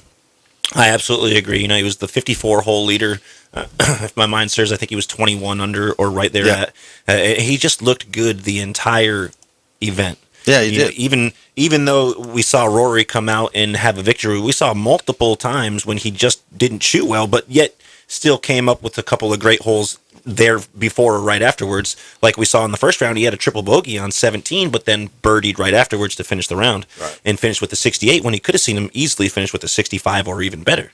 But we saw the opposite, in Ricky, where he just kind of cruised through, very calm, only a couple bogeys in the entire weekend. So it was great to see him come back, great to see him composed, and like you said, great to see him in contention, most importantly, and finishing off, thankfully, in third place. All of us were kind of hoping or pulling for him to get a win, but more importantly, it's just, it's baby steps. It's just get back into contention, figure out what it feels like again, go through the processes that you have to, and the opportunities will come. We saw it with Spieth. He didn't win his first time he got back into contention. It takes a little while. The important part is the mental belief that, okay, I can go and compete. Right. And the confidence of finishing in a top 10, top 5, top 3 is huge for a person, especially in the golf game. And then on top of that, you look at the statistics stating how he was right around 156th in the last couple of months of the season. But now you see it with the last couple of weeks, he's had a couple of decent games, and now he's jumped up. He's in 82nd place, 15th in the FedEx. So really, he's not, like you said, he's not going to jump right back into winning every single time, but he's going to be up there, and as long as he stays consistent, like we'll see, I think he, along with the rest of us, will be happy to have him out there. Well, he's a star. He's incredibly popular. He's a star. People love to watch him play. We need him to get back into the top 50 so we can get into the majors. Yeah. No more of the, where they're letting you in because of your name. He wants to go earn it and be back into the fold as a, one of the top 50 players. Not just the best dressed. Coach O will not return as the LSU Tigers football coach in 2022. We'll talk more about that when we get back and also break down the trash bowl that was in Tennessee this last weekend. You're listening to 104.3 ESPN Northwest Florida. Be right back with the Afternoon Underdogs. By weather forecasts overnight, including Panama City Beach, St. Andrews, and Parker. Partly to mostly clear overnight, 55 to 60, light east winds.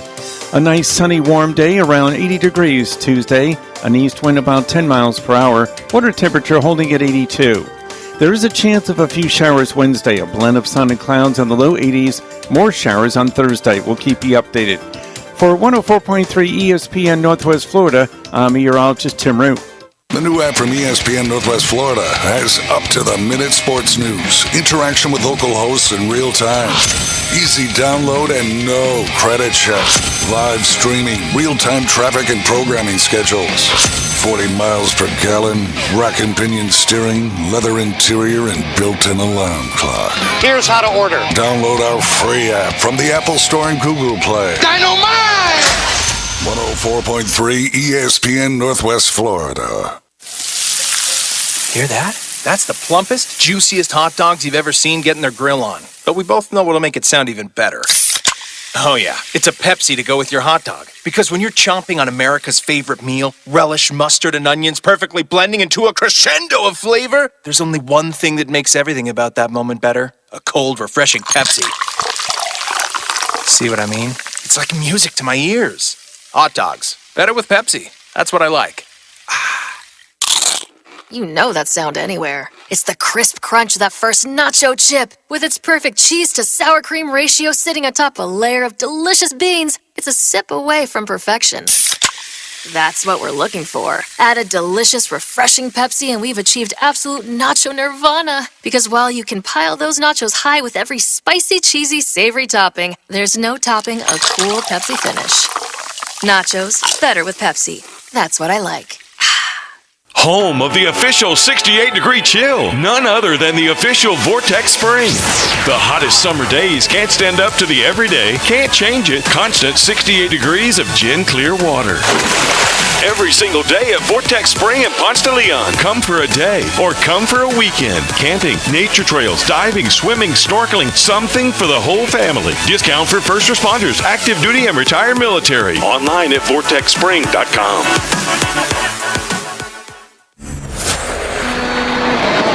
Tyndall Air Force Base to the Hathaway Bridge. We are live and local. It's the Afternoon Underdogs, live from the Slim Chicken Studio. 104.3 ESPN Northwest Florida.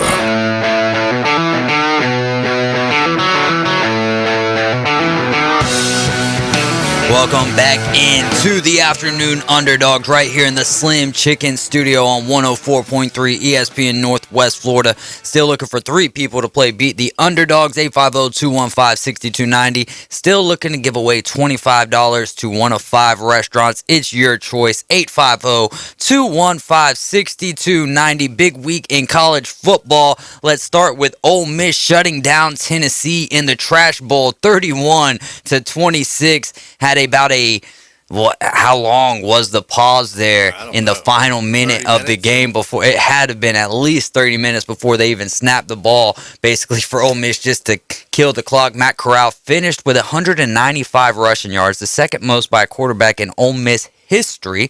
The only quarterback with more in a game in Ole Miss history is John Reed Plumlee in 2019. Versus LSU, he had 212. He is now a wide receiver, not a quarterback anymore.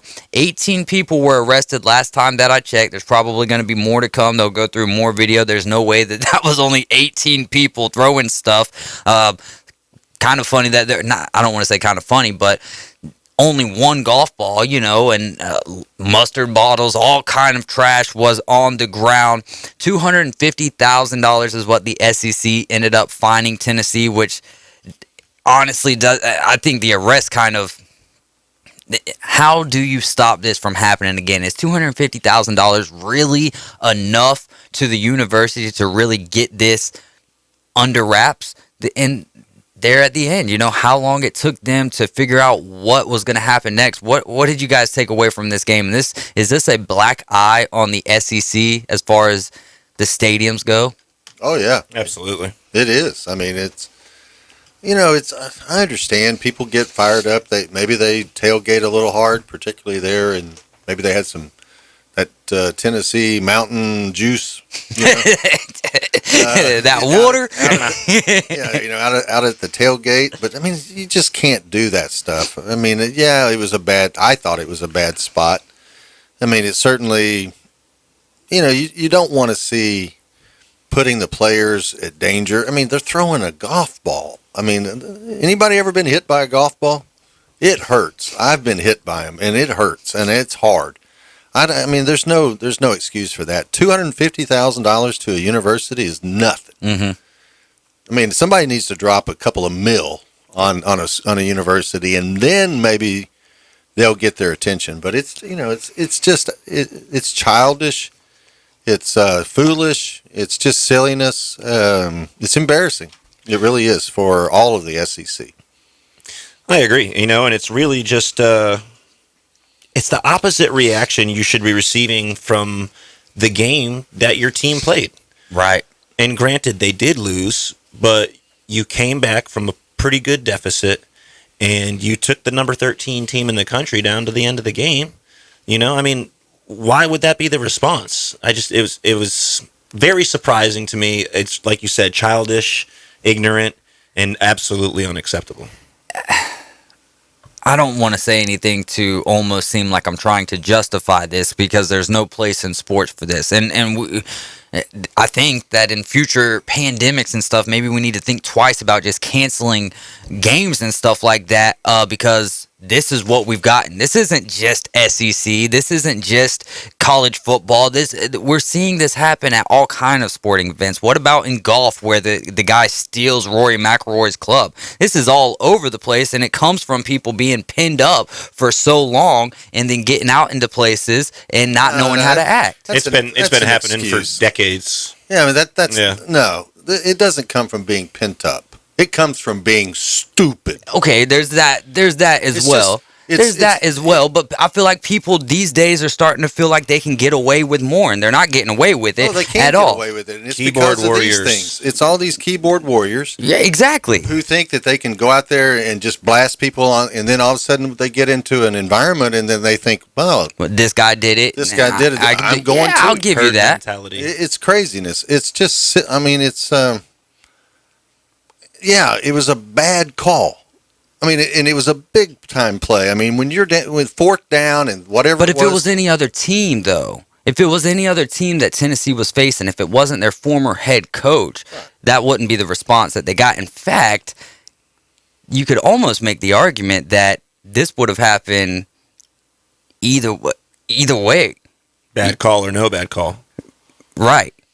Yeah. And even on top of that, maybe not on both sidelines, but I throwing stuff like, who brings the golf ball without the intention of throwing that? They had that made up in their mind that they were going to pelt stuff at Lane Kiffin. Yeah. So I think that's one of the bigger points of it, is that it's their head coach coming back after not doing good with them, and it's his first time as a head coach back in Tennessee Stadium.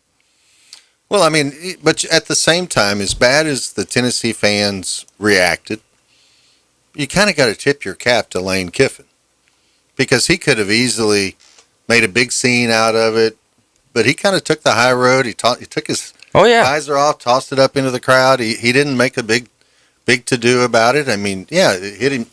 He picked up the golf ball. Was like, he's showing it to the ref like, what would you do if you were hit with this? Yeah, but he just. I think he knew the reception he was going to get, and he just wanted to get his team off the field. That's what was the craziest part about it, is some of these student athletes who might be getting paid off of NIL deals, and they get paid get tuition paid for to be at school, but that's dangerous. That's a dangerous situation. Golf ball hits a kid that doesn't have his helmet on. Now we're talking about a totally different type of a situation. Just absolutely ugly. And I'm not trying to justify it by any means. I'm saying that if it was any other coach other than Lane Kiffin there, I don't think that happens. But I also do think that some of this is... I'm wrong because you guys are right, though. This has been happening for decades. This is just crazy people do what crazy people do, and it's going to be that way. But I do think that there is some element of it from not having these sporting events for a whole year. But I also think that, back 20 years ago, you couldn't buy alcohol in a college stadium. That is... Okay, that's the real point of it, and that is something else that the Tennessee, that the SEC said to Tennessee, is that they have to go back and look at the rules for supplying alcohol to people, because it got out of hand. And it's happened across all sports, even in golf. I mean, people drink too much; they're out in the sun. I know this was a night game, but the people are out there tailgating from 10 a.m. or earlier. And so it's unfortunately that's if you have too much to drink, that sometimes that turns the brain off, and in this case I still think it had a little bit to do with that Tennessee drink that comes down out of the mountains. And that they do not supply in the stadium for them to get their hands on, no doubt at all. Let's talk about Coach Jeff Brom. We've had him on the show with us 2 or 3 times before in the past. Tried to get him on this week, but he's got a busy week ahead of him. Purdue shocking the number 2 team in the nation, the Iowa Hawkeyes. Boston Tim's chosen one. They beat up on them 24-7. Purdue has 9 wins versus AP. Top 2 teams win unranked. That's the most by any team in the poll era. No other team has more than 4 such wins. What about this win for Purdue here? Boston Tim, you were big on Iowa and Tyler Goodson this year. What did you take away from that ball game? Well, I mean, we knew beforehand that coach Jeff Brom has kind of had Iowa's number. He's only lost to them one time in his coaching career.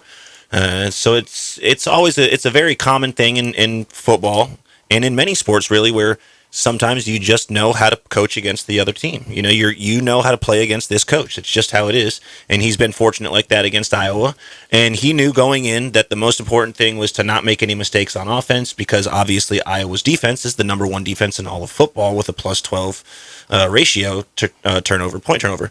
And he did that. He isolated them, kept them out of the game, and showed that the offense wasn't nearly as strong as the scores have made it led to believe. And that's obviously because of the defense. And so, he came in with a solid game plan, and his team certainly provided a great game for them. They followed that game plan, and that's why they came out with the big W. You look at the quarterback there for Purdue, 30 of 40, 375 yards, 2 touchdowns, no interceptions there. And you look at the rushing, they only had 86 rushing yards as a team. So well done for Aiden O'Connell there. Yeah, I mean, everybody was talking about the Hawkeye defense, but they were primarily going up against teams that like to run the ball, and their defensive strength was in stopping the run. And Jeff Brom, he can throw it all over the field. He likes to air it out. And as long as he could get his quarterback to make sound decisions and not take risk that could turn into turnovers, it went exactly the way he wanted it to. And good for him. In our overreactions, can I go ahead and share one of them? Go ahead, old school. So this is my number 5 overreaction. You know how? Oh, you did 5 of them? I did 5 of them. Kudos. You know how in Iowa everybody's famous for the wave? Mm-hmm. Yeah, well. Bye-bye Iowa in the CFP competition. Everybody wave to them now because it's over for them. Absolutely. There'd have to be a substantial number of losses going on in the SEC for them to have any opportunity, solely based on strength of schedule, I think, Well, and to lose to an unranked team, it's different if it goes down to the wire in a last-second field goal, i.e. Alabama, and or with Ohio State's loss to Oregon. Oregon had a high number next, or a low number, depending on how you look at it, next to their name. With this one, though, an unranked team not doing very well at all this year, on your home field, and you lose 24-7, that's going to be extremely hard to bounce back from. And another reason why is because Iowa is going to have to pass the eye test. See, Alabama can do that week in and week out. If, they lost to Texas A&M, right, but then they come back and they beat Mississippi State, beat the dog crap out of Mississippi State. And so, boom. Well, Iowa's offense really isn't set up like that. They're going to slow you down, but they're not going to put up a buttload of points on you, right? So it's going to be hard for them to win the favor of voters over. Agreed. Oklahoma State and Texas, another one where I was outright picking Texas. I thought Texas was a bigger favorite than what a lot of people did believe. But they ended. What were they up? 17? Was it 17-0 at one point, old school, or was it 17-7? It was 17-7. They were comfortably ahead. I don't remember the exact score, but enough for me to think, this one's probably going to be okay. And then halftime happened. 17-3, I believe, is how it started. Yeah. Halftime, and then, At halftime, it was 17-13. 17-13. Mm-hmm. So, in my other overreaction is... Right. Last 12 seconds, there was that field goal. So, this is my number 1 overreaction. Just in case nobody told you, Longhorns, there's 2 halves to a football game. 2 halves to a football game. You got to play both of them, not just the first European half. Football. Yeah. You got to play both halves, guys. Both halves. Nothing's really jumping out to me on the stat sheet for Texas. What? All right, Bijan Robinson to have 135 rushing yards. Why didn't they keep that up in the second half? They had 1 yard in the fourth quarter, or in might have been in the second half. No, fourth quarter. They were outscored 16-0 and outgained 170-1. That's when you're supposed to be taking all the time off the clock there. And a great rushing attack on the opposite side of the ball from Oklahoma State with Jalen Warren having 193 yards on 33 carries there. But Texas has now blown double-digit leads to lose in consecutive games within a season for the first time since October 1996. We had high hopes for them, then they dropped the one against Arkansas. Okay, no big deal. Come in, look great against Oklahoma. Lose that one, and now Oklahoma State, and it's almost leading us to where that game, the Battle of Bedlam, is going to decide what the Big 12 is. Mm-hmm. So we'll figure that out. We'll do our overreactions when we get back. We've got no Auburn football for you this weekend. A slew of Braves games coming on the air for you, but tomorrow, 4:08 is first pitch. Afternoon Underdogs up until 6, and then we'll get you to that game in progress. But of course, we're big Braves fans here. You will have an update every single segment, every single run that comes in, and we'll be updating you. We'll be watching it live right here in the Slim Chicken studio. 104.3 ESPN Northwest Florida is your chance to win Cold Hard Cash. Hi, this is Ernie Mello from Lynn Haven, Florida. I just won $1,000. 2 ways to win this national contest. Listen weekdays at 8:45, 12:45, and 4:45 for a new code word. You hear it. Enter the code word at ESPNPC.com or use the new ESPN Northwest Florida app to play. The Grand Slam of Cash. Let All About Garage Doors service your garage door today. All About Garage Doors has 24/7 service at no extra charge. Right now at All About Garage Doors, they will service your garage door starting at $99. And that comes with a free set of rollers. Yes, you heard right. They'll service your garage door starting at $99 plus a free set of rollers. Call All About Garage Doors now. 850-842-9188. Veteran owned and operated. Hi, I'm Bobby Likas with today's Car Clinic Minute. When you think fresh air, do you picture Himalayan mountains, Tahitian beaches, or Japanese oxygen bars? How about closer to home? Say, your garage. Yep, when I come back, I'll help you breathe easier. The Car Clinic Minute. It's Bobby Likas Car Clinic, brought to you locally by Hewitt Tire and Auto. Call 850-769-7323. Your certified AAA service center and hometown towing. Visit them online at HewittTire.com. On Airport Road in Panama City. That's 850-769-7323. Hewitt Tire and Auto Center and hometown towing.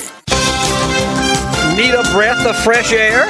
No need to fly to exotic places. Just hop in your car.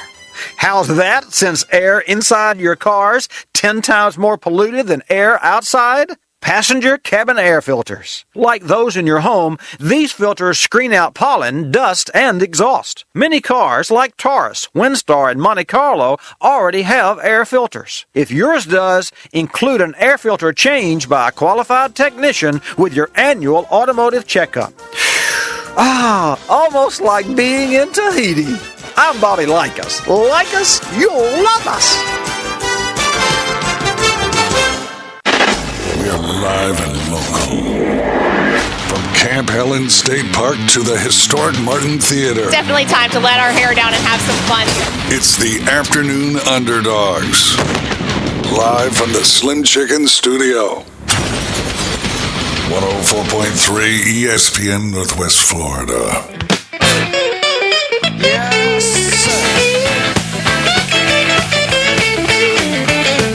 All right, it's the Afternoon Underdogs. Couple segments left today. Let's get into Overreaction Monday. Keep in mind, Braves tomorrow at 4:08. We will keep you covered throughout the duration of the game and then join in progress probably around the 6th, 7th inning, around that time. Let's get into it, though. Let's start with our college football overreactions. Old school, you want to lead us off with one, or did you give us enough in the last segment? No, I'll do another one. Let's get it. This is number 5 was Wave Goodbye to Iowa. Number 4 was Way to Go, Bo. Bo Nix. Getting the job done. Throwing it deep. In Fayetteville. Yeah. in the home of the Razorbacks, throwing it deep. He looked good. Exciting for Auburn to go up there and put a whooping on those Hogs. So I gotta be clear real quick. Right when we were getting off the air Friday during the show, about the second hour, I was like, this college football week is not gonna be as big as what we've been dealing with. It's kind of an off week, if you will. Called it a C+ week. Yeah, C+ week, right? So, and guys, you know how it is. You can't just sit there and watch football. We could if we wanted to, but sometimes the missus says that you need to get off your tail and do something with it. So we ended up going on a little walk because I was like, I'll give you the first half of the day. Let me get home for the Alabama game. So we go on the walk, and I'm sitting there like keeping up with my phone. Like, there is no way that Auburn is doing this to Arkansas like this. And they absolutely did. I mean, Brad Law's got to be stoked right now, as the rest of the Auburn fans. What else do you have? I think they would. Okay, number 3 was the best medicine for a team that has lost the week before is Mississippi Tennessee State. water? Oh. Mississippi State Bulldogs. I mean, we all knew. I mean, even Leanne knew what was coming. Oh, yeah. And A&M went up there, and you just feel for them. I mean, you knew that those guys were going to take it out on somebody, and unfortunately, just landed on Mississippi State. Number 2, Georgia can run the ball on anybody. It doesn't matter. Bring in the Russians. It doesn't matter. They're going to run the ball on you one way or the other, and they did it. They did it to Arkansas. They did it to Auburn. They did it to Kentucky, and they just ran the ball. And then at some point, you have to come up and fill the box and try to stop that run, and that's when Stetson Bennett goes crazy and starts throwing touchdowns. Throwing the ball. Do you think he's won the job if JT Daniels does get healthy? Do you think it's Stetson Bennett's team? No. Still JT Daniels? It's still JT Daniels. I mean, you got to there's some throws that Stetson has made. Like there was a throw late in the game yesterday or Saturday where the rookie or the freshman tight end is going down. He makes a block. Oh, Brock Bowers. Dude, that kid. Guy's a stud. Yeah. He makes his block. He's just filtering out, and Stetson throws it, and it's this high, little, soft, arcing pass. And he literally turned around and bang, hit him in the head. He catches it, goes in for a touchdown. He threw that ball before anticipated. I mean, it was unbelievable. I mean, it's a big time throw, but I still think it's JT's team. One good thing that you're seeing from Stetson Bennett is not really turning the ball over. And another plus here is James Cook leading the team in rushing. Only 51 rushing yards, but Zamir White had 12 carries for only 46 yards. But he's kind of been getting a little bit more, I don't want to say of the carries, but more chunks of the yards. So the more running backs that you can have coming out of that backfield doing what they do, that's just a great sign. You can't forget about Milton. I mean, that guy is also, I mean, they've got running back by committee, and they're all willing to share. And Zeus gets he gets a lot of publicity, but they can run the ball. And it's just a matter of time. It's not if, it's just when they're going to break one. No doubt about it. Boston Tim, you got some? I got a couple. I only went with 2. My first one will be, is it a possibility that after only 6 quarters, Caleb Williams is possible in the run for the Heisman? What do you guys say on that? That's one of my overreactions. I think that it's overreaction, but there's something to be said about it, right? First Oklahoma freshman to throw for 5 touchdowns in a game. That's impressive. It was against TCU, yeah, for sure, but Spencer Rattler hasn't been doing that this year. And Spencer Rattler is on his way to the transfer portal, and if I was Lincoln Riley, I always get him and Cliff Kingsbury mixed up, but if I was Lincoln Riley, I think that I would go ahead. You would hate to do this and then Caleb Williams get hurt, but that cancer in the locker room is never a good thing. And right now, where you stand right now, you're a top 4 team in the college football playoff. If you continue to win like this, you will be in the college football playoff. So you would hate to see Caleb Williams get hurt and not have the guy to back him up. But at the same time, you don't want any division going on in that locker room. So Boston Tim, Caleb Williams for the Heisman, I don't think he's going to have enough games, but he definitely deserves the kudos that he's getting from that start. I think it's the complete opposite. He's played okay, but we've had the overreaction on Spencer Rattler because he hasn't had the exceptional season that he had before.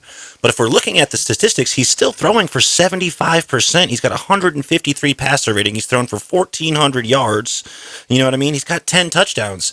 He's just getting hit a lot. It's the offensive line that's really causing the issue, not necessarily Spencer Rattler. Well, he's thrown some interceptions and turned the ball over a few times. That is the big issue with Spencer Rattler. Yeah, he's got 5 interceptions this season, but he's also been sacked 10 times. So when you're being hit that many times, there's going to be the opportunity not only for fumbles, but for poor throws. And we saw that. But he still is throwing at 75%, a relatively high rate. So that's a really high completion rate. Yeah. When we see Caleb, well, he's got a smaller sample size. He's only throwing for 67% right now, 59 attempts with 40 completions.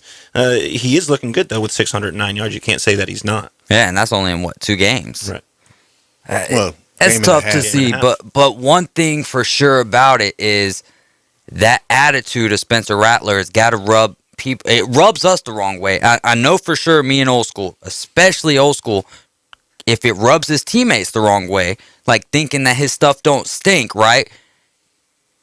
It doesn't matter practice or whatever. You get into a game and it's like, I might take this play off so he can get a little fresh blood to the head, you know? Not saying that would or should. It should never happen as a teammate, but you got to think when you walk around like that, so arrogant, how people feel about that. And then when you do what you did in that Texas game, we're out here celebrating a big-time win, one of the biggest wins in our program, if it's not for a championship or a bowl game, and you can't even celebrate with us? Right. What, are you in a hurry to get on the Ferris wheel? What's going on, bud? So I'm just not a big fan of Spencer Rattler. Agreed. At all, but their numbers don't lie. And that's one thing that you're pointing out there. Absolutely.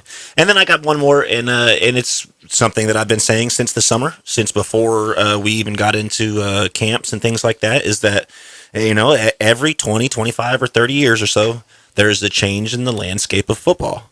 And Alabama is no longer who we thought they were. They are not going to be in the playoffs this year. Okay. I like that one. I like that. They have to face Georgia once for sure, and then possibly twice. If they go and lose twice, there's no opportunity for them to even be close to being in the top 4. Well, the game that we would play Georgia in first would be the SEC championship, which would excuse me. So that would determine if we're going, because if we lose, if Georgia beats Alabama in the SEC championship, there's no way that they're getting in. Now, but if they beat them, now you're talking about even more kind of chaos being added. Oh, yeah. Who do you? Well, not necessarily to the whole playoff, Old School, but say that we get into the SEC championship, Georgia's number 1, Alabama's number 2, and Alabama edges out or ekes out a win against Georgia, and now who do you really have as the number 1 team there? Because you had the head-to-head win, but who knows? I mean, that would put voters in a tough spot there at 1 and 2. I think that if this is just my opinion. Yeah. I think that if Alabama wins out the rest of the season, which is an if. Yeah, it is. It's a huge if, the way that all of college football is going right now. It's still an if. If Alabama wins out and they win the West, Georgia is in the driver's seat at this point because of Florida's debacle with LSU. They're going to win the East, most likely. They're going to play in the SEC championship game. If Alabama beats Georgia in the SEC championship game, Georgia is still going to go to the playoff. Oh, no doubt about it. Sure. I'm saying at that point, if Alabama wins out, you're talking about who's going to be 1 and 2 there. I would imagine so. You still got Ohio State there. You still got Michigan undefeated. Michigan State did struggle a little bit with Indiana. I almost got my upset right on that one. Mel Tucker is. Who knows how much longer he's going to be at Michigan State with all of the jobs opening up. And I just don't think that they're, even with Georgia, from what we've seen from college football this year, I don't think anybody's safe at this point. I don't think that Georgia's, it's highly impressive. Highly impressive. but I don't think that it's exclusive that they can't be beat or that defense can't be penetrated or at one day that the rushing game just doesn't work out for them. I just can't see them losing to anybody, but there's no way that I saw Florida losing to LSU. And then that happened. And what did we say? If Emory Jones cannot keep the ball, if he turns the ball over, they are going to lose that game. And he did. He turned the ball over too much, and they waited way too long to get in there to Anthony Richardson 15, AR-15 as the fans like to call him, and it cost them a game. No, it was the uniforms. That was the uniform? The uniforms cost them that game. I mean, I flipped over and I was like, why is Clemson playing LSU today? Yeah. I mean, they look like Clemson. That's not Florida. Come on. Man. How about Friday in the game, Clemson and Syracuse? And Syracuse kind of looked more like Clemson than what Clemson did. Yeah. But that's one of the things that points to anything can happen this year, because that Georgia-Clemson game, Clemson's defense is really good. Sure. Georgia didn't score on that defense, but their defense scored them a touchdown. But Clemson's offense ain't that good. You know what I mean? So when you see a really good offense go up against that Georgia team, who knows what could happen? But I guess what I'm getting at is there's just not a clear-cut favorite this year. So who's the threat to Georgia now in the East? That's what I'm saying. Florida. Only Florida, and really only if they pull a LSU type deal. Yeah. I mean, if Georgia comes into the Florida game reading their press and not taking Florida seriously, they can beat them. Florida can beat Georgia. I'm with you, though. Like, Florida could beat Georgia, but when you're looking at it, I don't think that there's any team that can really take down Georgia. But when you look at Alabama, they still got to play LSU, who's going to be pumped up because of what's happened. And on top of that, they know they don't got Coach O anymore. Why not play your heart out for him? Because I'm sure that a lot of players really do get along with Coach O, especially being a native of that area. Look at Auburn. They've got to be pumped up after a big win in Fayetteville, and that Iron Bowl doesn't ever get any easier. Absolutely. So there's a high possibility that Alabama doesn't even make it to the SEC championship. The problem is other teams losing as well. You just don't know how that'll all play out. But in the SEC, I would say, yeah, sure, Georgia is the favorite, and it does look to be still a Georgia-Alabama SEC championship. And if Georgia beats Alabama, though, at that point, unless some help from the Big Ten happens, they're out. I agree. And Oklahoma doesn't got much stopping them. Get at is if they do lose that game, there won't be a third. Not that if they lose three, but if they don't, there won't be a third. I mean, I hate to say that as an Alabama fan, but the more parity that we get in college football, the better. Like, it was more fun for me. Alabama fans, close your ears. It was more fun for me to watch the Texas A&M game than it was the Mississippi State game. It's fun to, it's cool to watch us beat up on teams, but sometimes you just want to watch a good game. So, man, you do feel bad for Mississippi State fans, Leanne, and the rest of their fans. But you're listening to 104.3 ESPN Northwest Florida. Mosley getting some big things done in the air. Talk about that when we get back. My weather forecasts overnight, including Panama City Beach, St. Andrews, and Parker. Partly to mostly clear overnight, 55 to 60, light east winds. A nice sunny warm day, around 80 degrees Tuesday. An east wind about 10 miles per hour. Water temperature holding at 82. There is a chance of a few showers Wednesday, a blend of sun and clouds in the low 80s. More showers on Thursday. We'll keep you updated. For 104.3 ESPN Northwest Florida, I'm meteorologist Tim Root. The new app from 104.3 ESPN Northwest Florida is designed specifically for sports fanatics like you. The sports content you demand is always on. Live stream our national and local sports talk anywhere you go. Reach us on all social media. You can also be a part of the show. Call and text into our studios. Plus, up-to-the-minute weather and traffic maps. The new app from 104.3 ESPN Northwest Florida is available at the Apple Store and Google Play. Have you been to Gin Gin Super King Buffet? It's not your average Gin Gin. Well, here's what you're missing. Gin Gin Super King Buffet has competitive pricing, a great selection, extensive buffet options perfect for family dining. Menu options also include top quality seafood, hibachi and sushi bar, or select their mouth-watering crab legs by order. Bring the family out to Gin Gin Super King Buffet, located next to Wonderworks at 9802 Front Beach Road on Panama City Beach.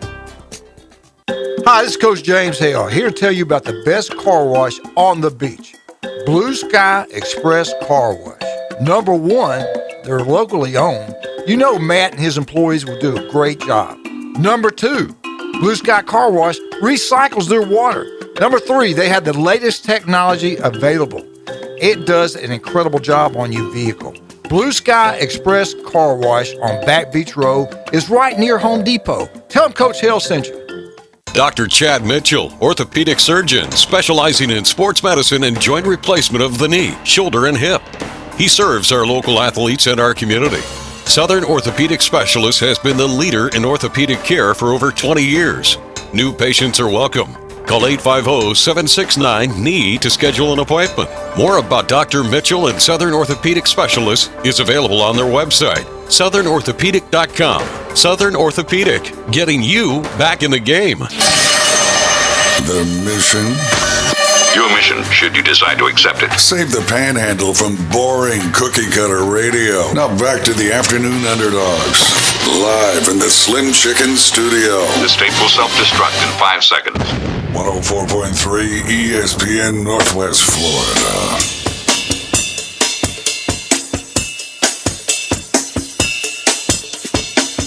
Welcome back. Last segment of the Afternoon Underdogs, and we have about 3 minutes and some change here, so let's get into some local high school football scores. Thursday, Rutherford took down Bozeman 34-20. On Friday in Port St. Joe, all over Bayport, the Tiger Sharks were 48-28. South Walton and North Florida Christian played to a close one. 1-point win, though, for South Walton, 55-54. Walton takes down Baker 38-7. That's a big win. That is a big one. Niceville overtime with a 1-5 team in Gadsden County to win 34-27 and continue their undefeated season. Liberty County beats up on North Bay Haven. They'll get it fixed, but Liberty County gets the win there 28-0. In Pensacola, Gulf Breeze beats Booker T. Washington 21-16. Escambia 43-15. Pensacola over Lighthouse. Pensacola Catholic takes down Northview 45-13. Pine Forest all over Milton 49-20. And Navarre in a close one over Pace 41-34. Saving the best for last, Mosley, who is 8-0, have won their district with a big win over Rickards 28-13. Congratulations to the Mosley Dolphins. Big things to come, and from what I've heard and looking at their schedule, they could very well finish their season on the undefeated side of things. Knock on wood. Way to go, Mosley Dolphins. You guys are killing it. They could, win a state championship. That would be baseball and football in the same year. How about that? Yeah, I mean, big shout out to all the coaches and administrators that are training these kids up, and a big shout out to all the kids who are putting in the work and getting the results. 2-minute warning. All right, we've got 2 minutes left. Sorry to cut you off. That was great. I love it. Moving on up.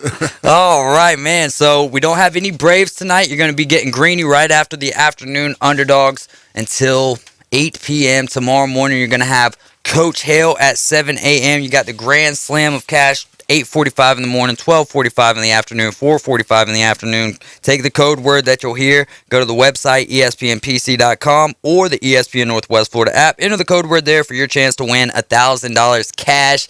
Pineapple Willie's half off appetizers when you mention Boston Tim. Free appetizers during the Auburn game, right? That's right. Man, you're a famous guy. And then you got buckets of beer, $20. You know what I'm saying? So if you're getting a domestic Coors Light, you get the 16-ounce cans. We're talking about Natty. We're not talking about Natty Light. We're talking about any beer that you want. Right? Hey, now, don't be hating on the Natty and the Busch Lattes out there, buddy. We got Idle Hounds. We've got, we got 30As. So we've got some good craft beers, local craft beers from Florida, one of the biggest selections available. And then, of course, like I said, you get 16-ounce pounders if you get any domestic beers. So if you're getting a Coors Light or a Budweiser or something like that, your bucket of beers will come with 16-ounce beers instead of 12. 30 seconds here. Beat Down at the Beach 21. Beat Down at the Beach 21 coming up October 30th. It's going to be a Halloween party and fight night, ladies and gentlemen. So come in your costumes, try to win the contest, have a great time at the big event that we're going to be hosting. It's going to be huge. We expect to have about 2,000 people there. It's going to be great. We're exciting. We got a couple title fights, and of course, we've got the ladies' fights, which is probably the biggest draw recently. So No come doubt. check us out live October 30th, 5 p.m. Doors open. Event starts at 6 o'clock. At Laketown Wharf. That's it for the Afternoon Underdogs. We'll be back tomorrow at 4, keeping you up to date with the Atlanta Braves. Have a great rest of your afternoon. 104.3 ESPN Northwest Florida is your official radio home for Auburn Tiger football. Touchdown, Auburn! All the excitement of Auburn football is back. He's got it in midfield! The Tigers and new head coach Brian Harsin